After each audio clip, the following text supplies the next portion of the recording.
people want to eat better for you products. They want to eat products that taste good.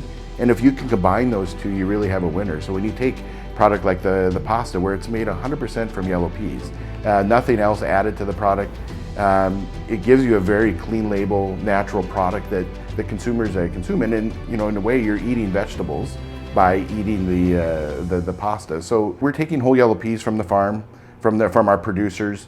We're milling those. We're cleaning the peas. We're milling them into flour, and then we're producing that flour into pasta that we are then supplying ZENB to all their global locations where they're marketing the ZENB pasta.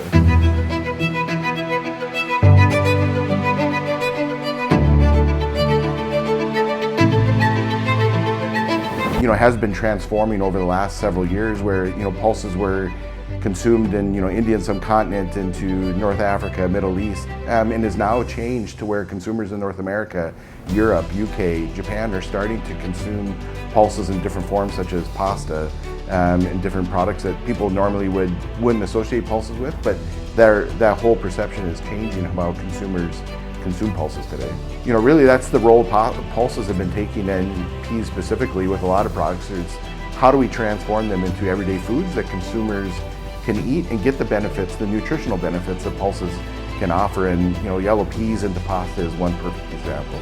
As a company, we have trucks where we're delivering the material to the factory. So there's that side, supply chain. But the biggest impact is going from factory to the consumer. You have a lot of changes within the ocean shipping industry, within the trucking industry. So, a tremendous amount of challenges, as we face as, not only as a company, but really as a food supply, is getting the product now from, factory to consumer is probably the most challenging we've ever had in the history, of food production.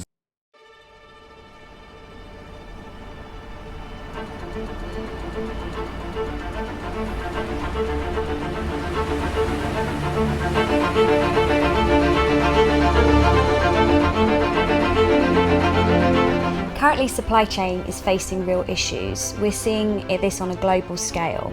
What is happening at the moment is there is a real drive in demand. However, there is a shortage of materials, there's a shortage of staff. We've been impacted by the pandemic. Most recently, we've been struggling to get our yellow pea produce into the country. The cost of containers are going up, so there was a very well publicised shortage of drivers and containers here in the UK. And the knock-on effect of that almost a year later is that we're still suffering in the supply side to get our products into the UK.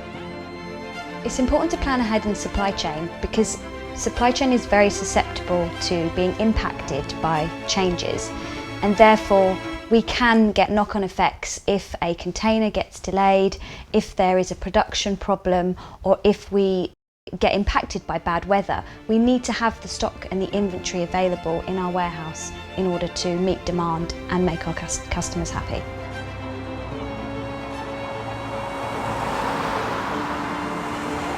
On a weekly basis, we have around 1,000 different products coming through the warehouse, but in total we have about 6,000 products in our range.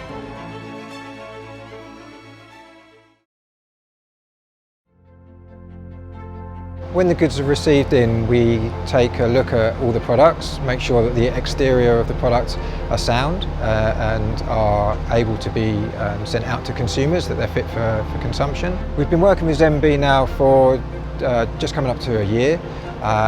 We do all of their fulfillment work. That's bringing the product from their suppliers to our facility here. We take the pallets in, we strip the pallets down, we check everything off. And we make sure that the quality and the dates conform to what the requirements are.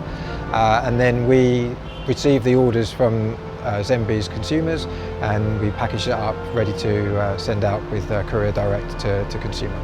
The supply chain has changed since COVID, mainly because of product availability, staffing has changed. Lots of businesses are suffering because of not being able to produce on time. I think consumers will be pleased to know that their products are being handled in a food safe environment and that the orders are received, dispatched by us to them in a timely and efficient manner.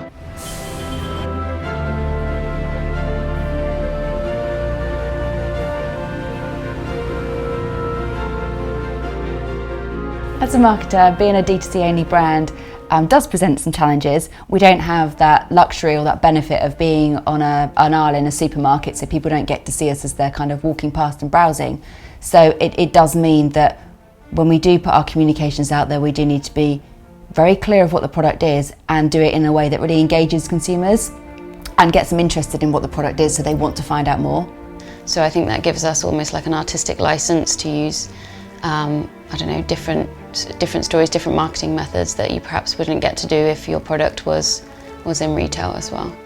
We'll work with our agencies and we'll actually survey some people, the target audience. So we'll look at who we want of our target audience and we'll speak directly to them. And it'll be finding out things such as what they're looking for in a product, what benefits they're looking for, what kind of claims, what's important to them, how it fits within their lifestyle. Is it about what's the use case? Is it convenience? Is it nutritional information? And try to understand a little bit more about what they're looking for in order to help shape what we produce.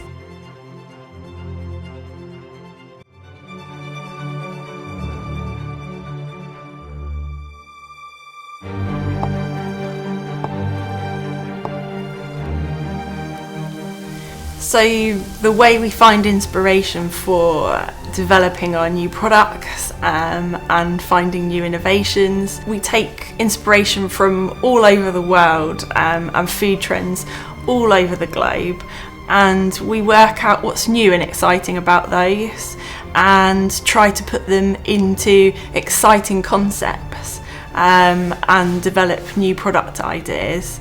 And then we also need to sense check and make sure that it works and that that's something that people are interested in eating. Lauren, how do you think the shape of the pasta affects how the dish tastes when you use it? Yeah, well, it makes such a difference. So, you know, with this one in particular, it's got that little kind of curl. So that actually helps it hold the sauce. And like for this, when we're making these kind of dishes in particular, like it's all about that kind of combination of like sauce and flavour and everything. So it just holds everything together. I love cooking with ZENB pasta, but what I really like is so many gluten-free pastas in particular. They are made with all sorts of different like grains and things, which, you know, sometimes they taste okay, but they don't often have a lot of flavour. Whereas I really like something that actually adds to the dish, and although it's not kind of a really strong flavour, it's nice that it's another sort of plant that then matches with everything else that obviously is very plant-rich as well. We are definitely using ingredients in a very different way compared to our competitors. We are wanting to reduce food waste and we're looking at ways to do that, and actually it is exciting to be speaking directly with growers, with farms, and saying, no, we don't want you to remove the elements that the food industry normally asks you to throw away. We want you to keep those. I think it's a very exciting part of the ZENB business. We want the consumer to be confident that whenever they click on a product, that it's in our warehouse and that we can get it to them as quickly as possible. And there's a lot of moving parts in that system to make that possible. Yeah, it is exciting that we get to guide customers in a new direction. And it's a great creative outlet to find different ingredients from all over the world and bring them together and make something convenient that people really want to have for their lunch or dinner.